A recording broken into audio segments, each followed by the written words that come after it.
All right, let's dive into the style of Todd McFarlane, the master of the 1990s. His Spider Man #1 was the best selling comic of all time, and he penciled, inked, and wrote the story. So, yeah, I desperately wanted to be Todd McFarlane when I was a kid. And now, when I'm a professional illustrator, I can get a little bit closer to his style. And yeah, if you're anything like me, let's dig in. Let's see what makes McFarlane's style so cool. And one thing, if you're a McFarlane fan, you gotta get this book. It's awesome. It's his whole career, up until a certain point, of course. But yeah, this is a gorgeous book, and he describes all the phases of his career. And you can see his very early work, his like amateur work. You can see that he's inspired by George Perez when he was starting out. Maybe even Arthur Adams, Neil Adams. And yeah, so everybody starts out getting inspired by somebody, and so we shouldn't feel bad about learning from Todd McFarlane, learning from the master. My favorite McFarlane era is the final Spider-Man issues and the beginning of Spawn. So that's kind of like how he got cemented into my brain. So let's dig in. I'll analyze these different aspects of his style, his anatomy, his dynamic movements, his faces, cross-hatching, the detail, his hands, and some Easter eggs and some more of his style examples. Let's start with the anatomy. First of all, one thing I noticed is that a lot of times, especially when the figures are small, they lean at an angle. These are mostly from his early Spider-Man work, but yeah, of course, maybe it's because the story needs him to, for example, talk to somebody, so he's leaning that way or she's leaning that way. But yeah, very instantly recognizable. Another thing that you can see in these examples is that, especially here, later in Spawn as well, is that there's a lot of times there's a little chubbier teacup shaped character in the background. So yeah, wide in the center. Then another thing I noticed, hands in the pocket, is a pose that comes back often, and especially in the pants. You see, let me zoom in. So the line of the pants is not drawn, and often there's a hatching, so a fade to show that. But I remember recognizing this, and I just thought it was cool. I don't think there's a reason for it, but it's just very McFarlane to me. Then the arms. His arms tend to be on the shorter side. If you look at this famous, hey, David, put some pants on. Okay. So you see that his hand comes about halfway his thigh, and yeah, McFarlane's hands are about at crotch level. Now you can say, well, not everybody has, or this is even a statue, it's not a real person. So yeah, you can see that even in people sometimes, like, it's not that it's wrong, because this guy, for example, he's got like Captain America arms. But in general, in art school, they teach like just, I mean, not that high. So quite often it's like halfway. Since we did arms, let's do legs as well. This is a good example of how he draws legs.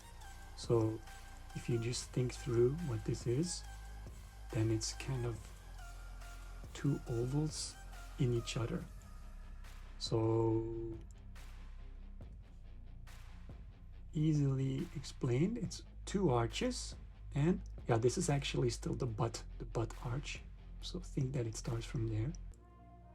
So one arch, two arches. Here also easily seen, these two and one.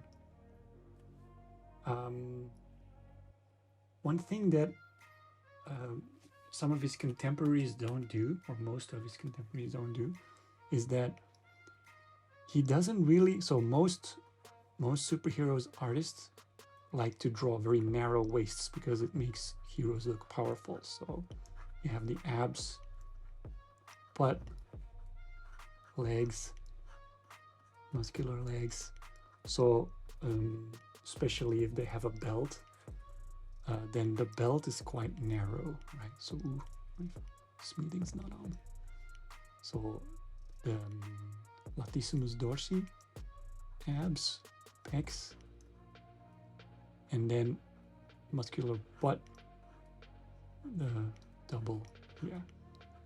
But which color should I use? Green. Yeah, McFarlane is quite straight. He does have, of course, muscular lats, but yeah, doesn't really taper his belts, especially in Spawn. Remember thinking that, because here's the crotch line, and then the belt would be about there. Here's the 1, here's the 2 and the 1. And it's quite, this is quite long, actually. This is a long line from belt till bottom of the crotch. Whereas the example I gave before might have been, I don't know, something more like that. Sorry, I don't know. Changing it to make my point, but I think you know what I mean, especially visible in this this Spider-Man here with the long torso. The next thing is his dynamic movements, and this is actually, I think, why he became the #1 artist in the world during his run on Spider-Man, because it just looks awesome. Like, look at these movements.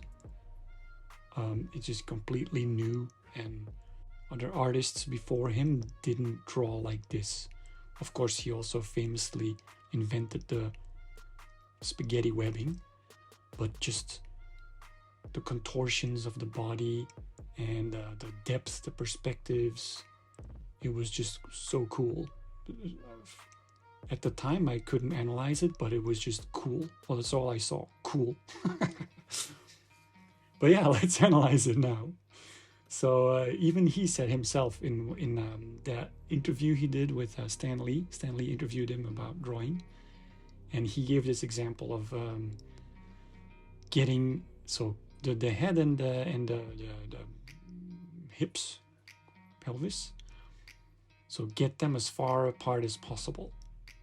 And then, of course, you draw the spine in between, and it's not just a straight line, because that wouldn't be cool. You have to, of course, keep that curvature. That's where the action comes from. One more thing to say about that is if you add the eye lines, so, okay, it's not just, so if it would be, let's take this one, for example. So, okay, I'm sketching, I have a face, I have a hip, I have a pelvis, and maybe I'd want to have the character look straight ahead. Let's make a good example and a bad example of this one. So I have my cool, okay, I take my cue from McFarlane. I have my 2 ovals and a curved spine. Okay, actually I don't remember what the pose was, but let's just make something. Let's make the bad example first, because I already see something. So quite straight ahead. Not that it's bad anatomy, but just making it a little bit boring.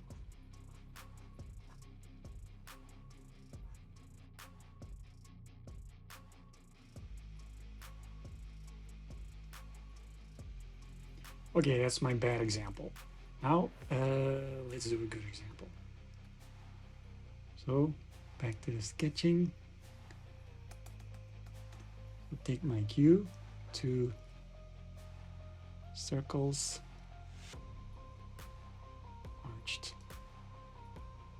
arched line.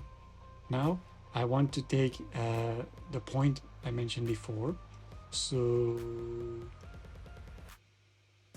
let's contort. So I want this turning left and this turning right and down. Then I have another line, like here I had this line, right? It was very boring, very straight. So these 2 circles, or just next to each other. So I'm gonna try to find a way to have a shoulder maybe there. And then if I think about this line, so I'm not gonna put it there. I'm not gonna put the shoulder there because that would be boring. So I want to have, contrary to this line, another line, so maybe there. So even though, yeah, you would say, well, it's close to each other, yeah, but this line is curved. And then countering this line, we have this line again, and then we have the pelvis line. So which means the pelvis is turning there, this one is looking there, and I would say, well, where is that one pointing? I don't know, either forward, but at least it's different lines. So go back, go back, go back, go back. So now I don't want to have these simple leg lines and two similar arm lines. I want to have different lines in different directions. So let's make this one like kind of a ballet-like arm, and he's shooting. Then this one, so I don't want it to go there because that's, so then maybe, how about on top of his head? Yes. Then to go with this S curve, I'll have one of the legs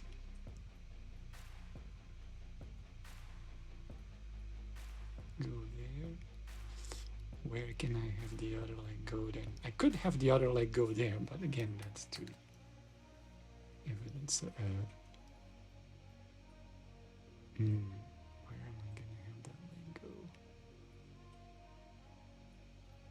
Actually, if I make it smaller,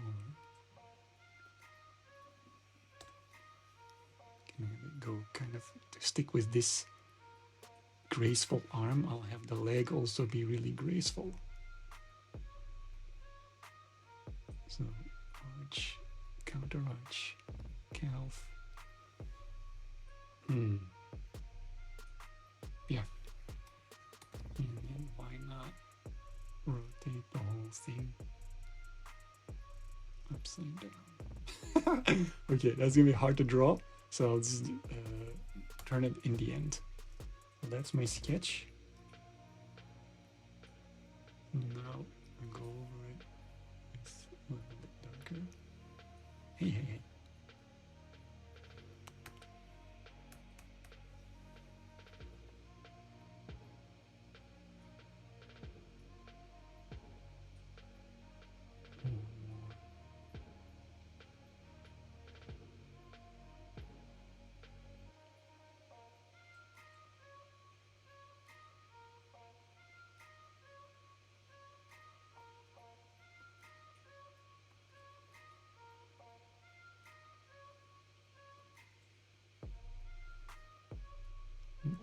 More.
Okay, that's my example.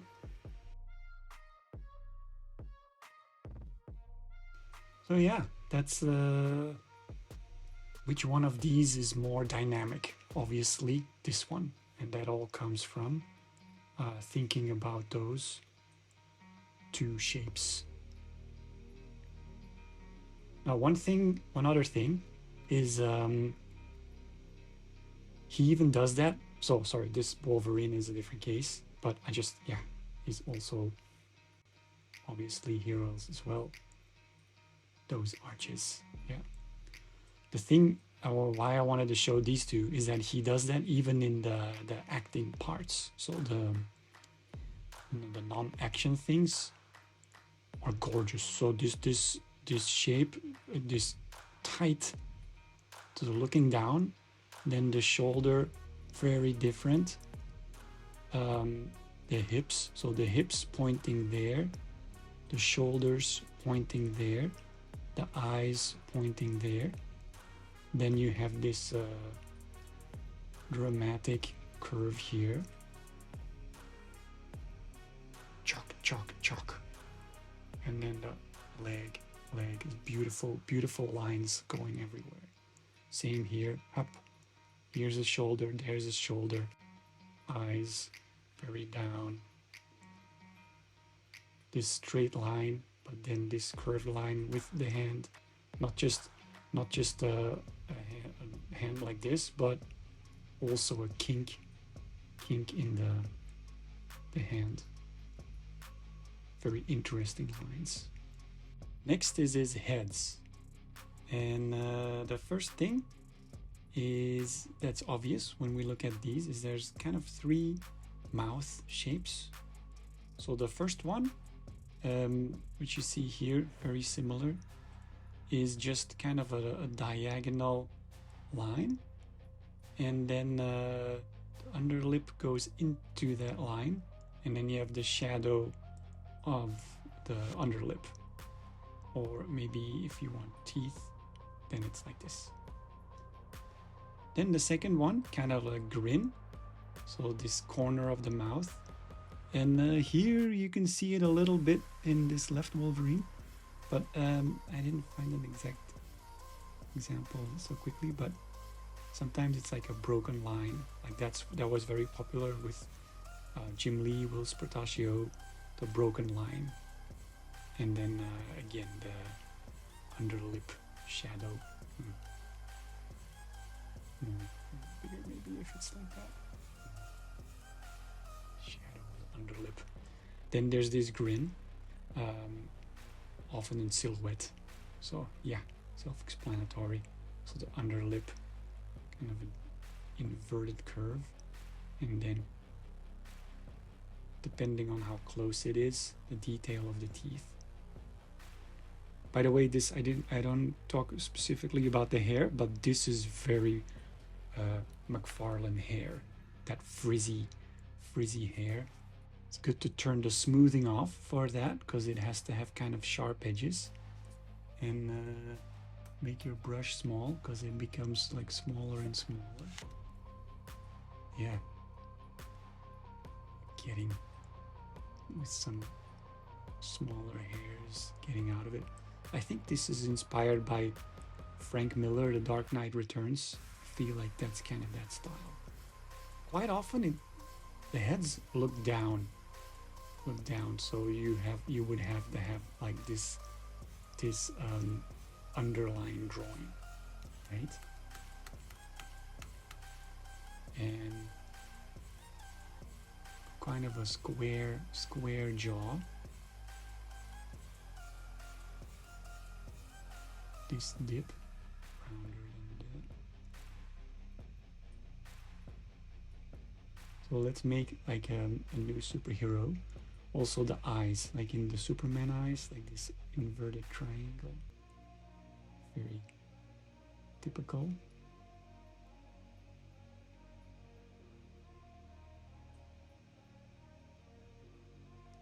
Then the stubby nose, flat nose.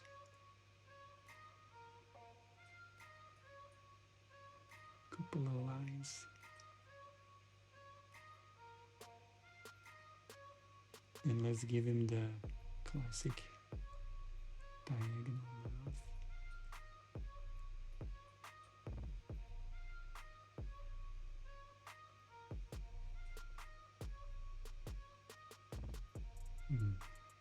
Kind of a daredevil type. this was always funny to me when I was even when I was a kid, because this is very McFarlane, like the profile of Spider-Man, and I think it was my sister who pointed it out. Like, where is his nose? Like, is that his nose? Because if you, let's say you imagine what that face would look like underneath, it's not really, it's not really a Peter Parker face. But maybe the mask is like squashing his nose. Because actually, in Spawn, he drew it once like this, and it doesn't look good. So I don't care. I like I like it like this. This looks so cool to me, actually.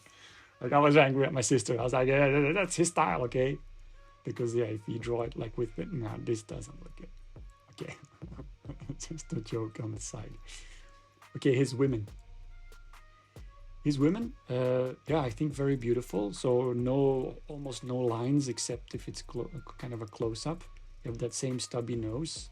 So very large eyes, and as you can see here, it would have like the eyelashes. So if you ink this, you would have to have very small eyelashes also in the bottom. The eyes very big in relation to the shape of the eye. Pupil, little shadow inside. And then this is what I discovered recently: to make your eyes look good, you have to have this shadow on top. So you could do that with like this. Oh, so too much already. So just one like that. So that helps give depth to the eyes.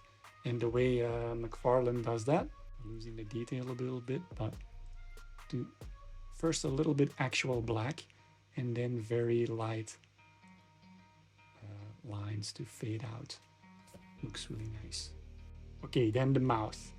So when the mouth is just a regular mouth, it's pretty similar to most artists of those days. But a closed mouth like this, like Storm's mouth, is very McFarlane. And that's kind of like this shape. Forgot how to call that shape. Hectagon? What's this? I forgot what that shape is called. But that's what the mouth is doing. So yes. When he draws heroes, there's very little detail in the faces, but other times there's a lot of detail in the faces, like with villains or older characters. And then he uses a lot of cross-hatching. I kind of find two styles in it. The blue one is when the lines go kind of in the curve along with the curvature of the face. So if this is like the upper part of the brow, it would have this curvature, right? Like if you make it 3-dimensional, so in line with it. Here as well, along with that shape, kind of that baseball shape. The green ones is when it's just horizontal lines. Here as well, it's just closer together, but still just horizontal. Here as well, kind of a border. Here as well, very narrow horizontal lines. And that basically just represents the shadow. So if you really generally point out the shadows in the face, it would be like this, right? The light is coming in both images, the light is coming from the left. So even if you'd say, wow, a lot of lines on the faces. But if you turn this on, there's hardly any lines. That's because all the lines he draws are in the shadowy part. And those horizontal ones just help to make it not have to be black, because spotting blacks in this picture, there's only like one here, here, here a little bit. That's it. So these horizontal lines are kind of like a cross between this dropped shadow and the details of the curvature of the face. let's take a look at the cross hatching. And yeah, I find these 4 types of inking. So the classic feathering, hatching I should say, because there's not a lot of cross hatching. Then the shadow parallel lines, not just horizontal like I said before, also vertical, any direction. And then these teardrops. I don't think it's just pushing hard on your brush. It's not really drawing a teardrop, unless it's the one where it has the space in it. Like Michael Turner, for example, his style has a lot of these open teardrops. McFarlane only does that sometimes, but let's see if we can find some. All right, so here we have classic feathering, here, here, here, and many other places. So the philosophy behind feathering is that, let's say if you had if you have to fill this with a gradient, like that's what it would look like. But if you want to ink this, so what are you going to ink, right? So maybe there's one part which is completely filled, black. Then the under part is obviously just empty. So then this gradient is translated with feathering. So yeah, that's what feathering actually means. A transition from dark to light. And then I think this is a classical example of like the 60s, 70s style. But in the 90s, they loved to show this counter shadow.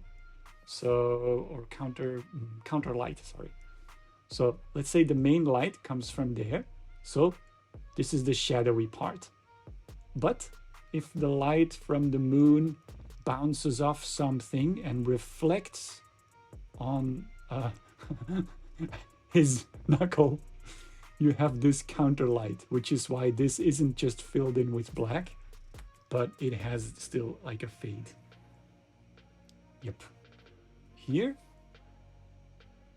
this is not filled with black because later in the colored version, you see that it's like light blue and dark blue. So instead of being black and then feathering, you leave it up to the colorist to provide the darker color here. So that's why you have this yeah, kind of feathering on both sides. Hatching, here we have cross hatching, because you have, why I call it hatching and not the other one which comes later, is because it goes along with the curvature of the muscle. So this is the baseball, American football shaped delt, and this goes along with the curvature.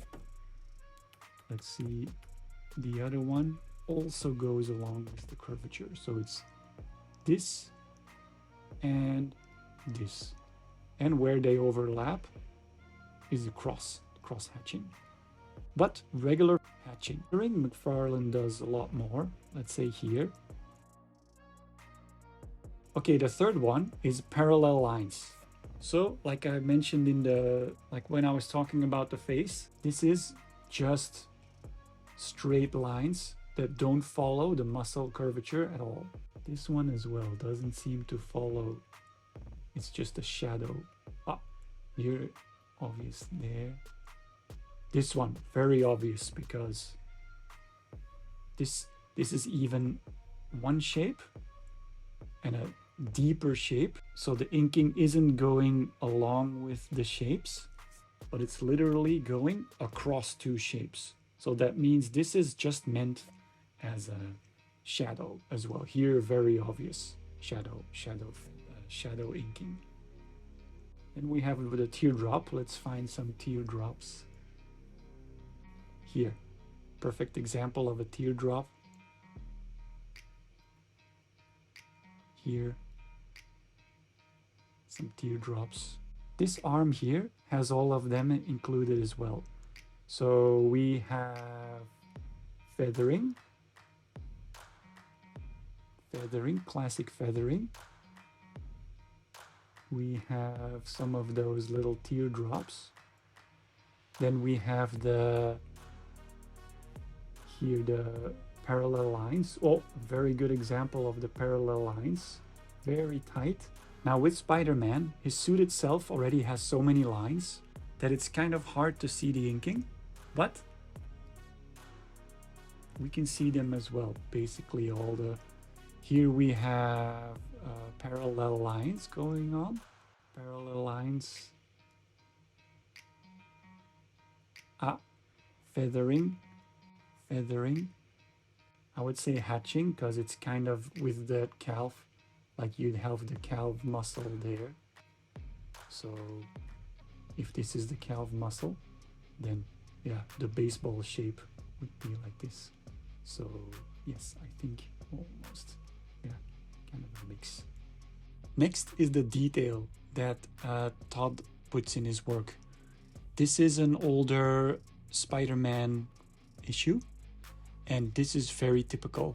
So these lines in the back, also these I wouldn't say cross hatching because they're straight, but yeah, like waffle iron here as well. Very easy to see the waffle irons and those parallel lines. This also very 1990s image guys, like Rob Liefeld, like bullets in the wall always leave this like cool shape. So these days, if you're inking digitally, it's of course easy to just dot, hold, shift, and draw a line, and then highlight, V option. Ooh, what's that weird? Anyway, you know what I mean. So you could just make like a pre-made mesh and then do that, but I kind of feel like that's cheating, and it also doesn't really look as good. So I still prefer to do it manually, though it kind of gives it more life. Just make sure your smoothing's on. Like if my smoothing was off, it'd be less. That's smoothing off, so I see kind of jittery. Yep. But yeah, that really pays off. So let's see, like we hear all those lines. Here, classic example of the parallel lines on the walls. And then just a whole bunch of little dots, little lines, thinner than the outline usually. Yeah, it pays off. It makes even like rubble look cool. So this is another super McFarlane thing.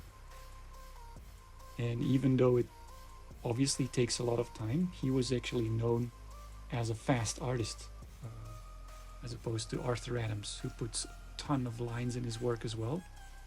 But McFarlane could even do 2 books, 2 full issues in 1 month with this type of detail. So I guess you just, gotta love drawing and maybe not think about it too much. It's kind of meditation.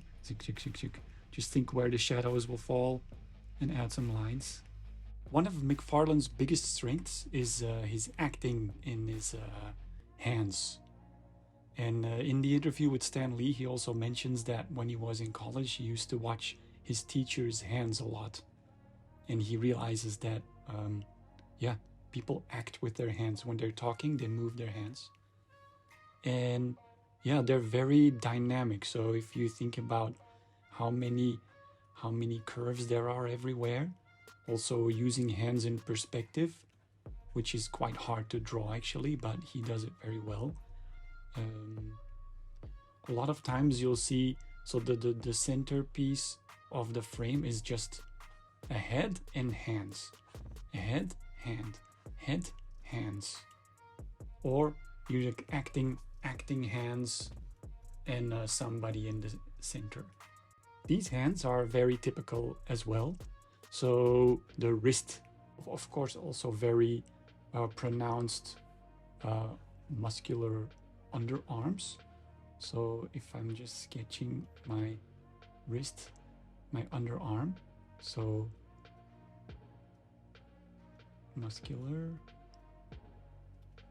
and then yeah, the wrist pronounced, maybe the thumb, knuckle, few of the other knuckles. Yeah, maybe even more than that. That's a good example as well of, but in this case the wrist isn't that pronounced, but this 1, 2, 3, 4 knuckle, this shape, it's kind of classic Marvel comics, but yeah, also very McFarlane. But I would say the wrist kink is definitely his style. When he did Spawn, he perfected this even more, because Spawn has a big cape, so a lot of times Spawn is literally just a head and hands. Because if you really think about this illustration, which is awesome, I had this poster, I think it's so cool. What do you see of the anatomy actually? So if I quickly redraw this one,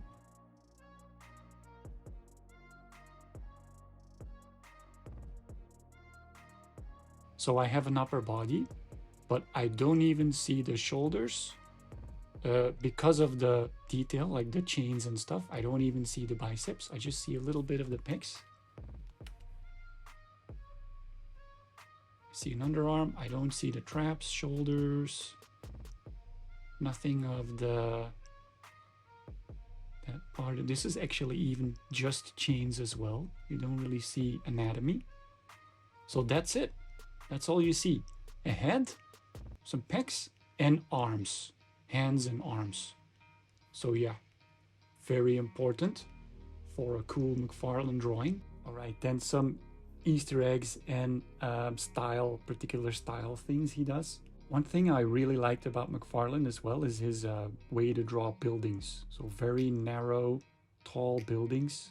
When McFarlane stopped drawing Spider-Man, he and Eric Larson made this joint illustration. So obviously this side, the right side, is McFarlane. And I loved how you could see that the buildings are so unique as well. So Eric Larson has this two-dimensional style with these bricks. Maybe that's a New York thing. I'm not sure. I haven't been to New York. But yeah, McFarlane has these three-dimensional, tall, skinny buildings. When I was young, I even found them not that hard to draw.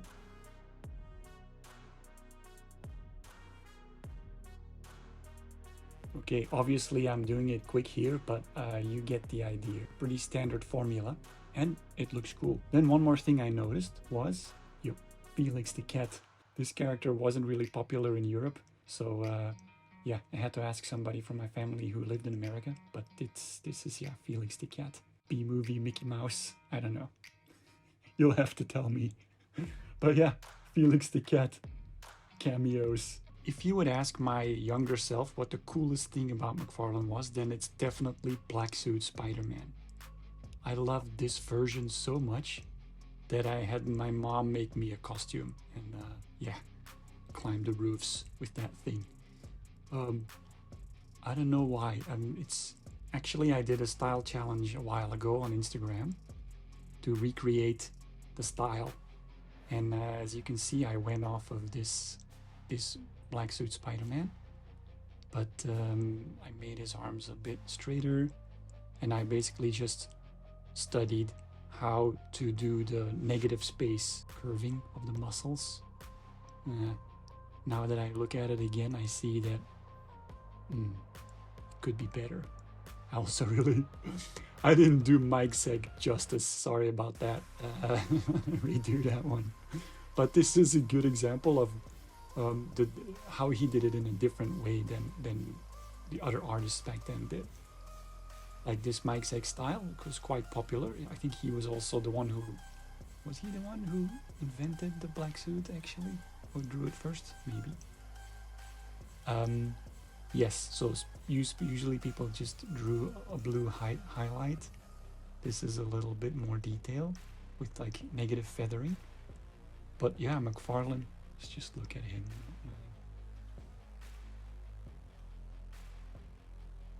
Yes, And then I just recently found this one, so this is a very good way to study how he actually draws that. You might say, like, is it drawn with white, like with whiteout? But it's not, it's just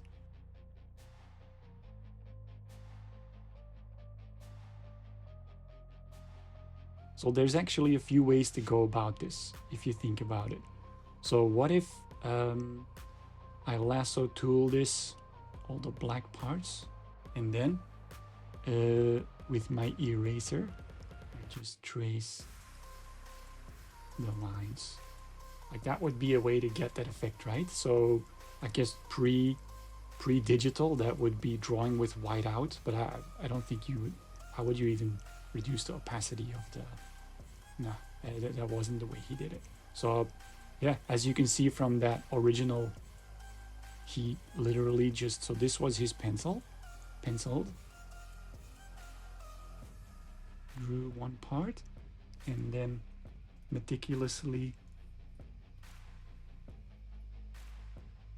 just kept that part out.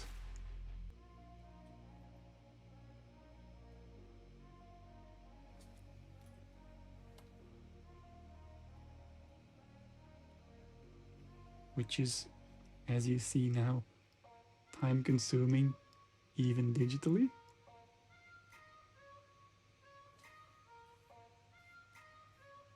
But yeah, that must be how he did it.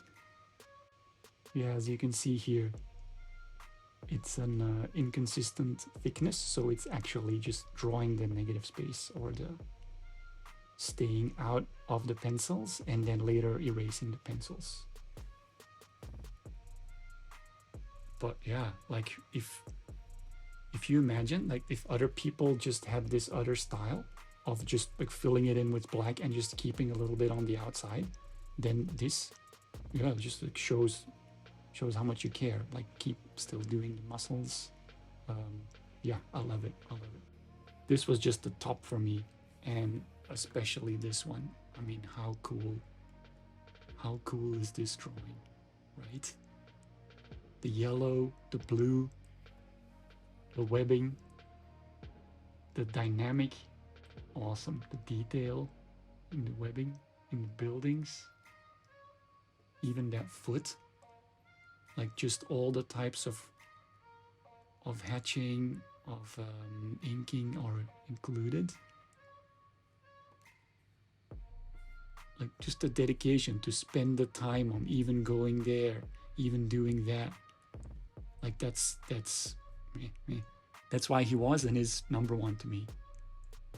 Todd McFarlane, the man, the myth, the legend.